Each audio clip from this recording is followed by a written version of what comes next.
John, is this the best possible world? I think you should say, supposing that I were a believer in God, or supposing that I were somebody who thought that the universe existed because it ought to, is this the best possible world? And I then say, depends what you mean by world. If by world you mean absolutely everything in existence, it would seem that this would have to be the best possible world. But it could be that our particular section of it, for example, the world which is of our Earth, or the world in the sense of our galaxy, or the world in the sense of a local universe in which we live, as distinct from a number of other universes which are also parts of the bigger world, meaning everything. But where we live is very far from best possible. Our galaxy is very far from best possible. Our local universe is very far from best possible. And in fact, it would be fantastic if you thought that there was an immensely rich situation with an infinite number of universes, and our particular universe was the very best of the lot. But the totality, assuming you believe in God, the totality is the best possible? I think that believers in God would be pushed in this direction, but there would be all sorts of possible reasons which would lead them to resist it. For example, that they think that there's an infinite succession of worlds, each better than the one before. Because you can always add one more good thing. Yep. If a human life well lived is a good thing, Add another human. add one more. Yeah, that is a view which some people have taken. Some people have taken the view that God isn't forced to create the best possible, that God has inside himself all the goodness that you need, and anything else is, well, if God didn't choose to create anything, that would be quite okay. And if he just created a world which was a lot worse than others he could have created, it doesn't matter. If there's a best possible world, he didn't have a duty to produce it. That's a view which many religious people would take. But what does that mean then about our world if you are a believer in God, that many religious people believe that indeed this world, with all its warts and frailties, is indeed the best possible world? How do they say that? They could say it in one of two ways. They could say, inside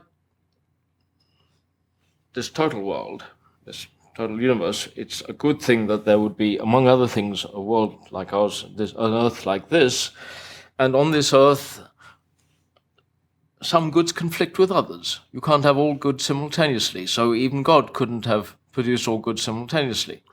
The other way they could go is to say, hold on, when you say best possible, what we mean is that God has done the best possible job in setting the scene, but he has put free actors on the scene, and precisely how the play develops will depend on how these actors choose what they actually choose to do. And he has not programmed those actors. He hasn't programmed them, because this is one of the standard views of believers in God.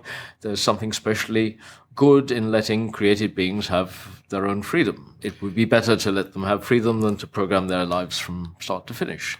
So that God may, in fact, have created the best possible world for these free will human beings to do whatever they're going to do. Has created the best possible scenery, but can't guarantee that what they will do will make the best possible play.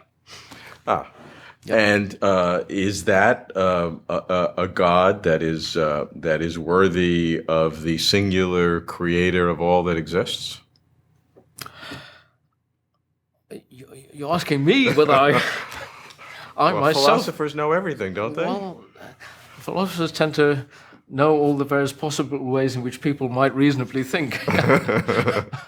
And they also know how terribly difficult it is to define a reasonable person.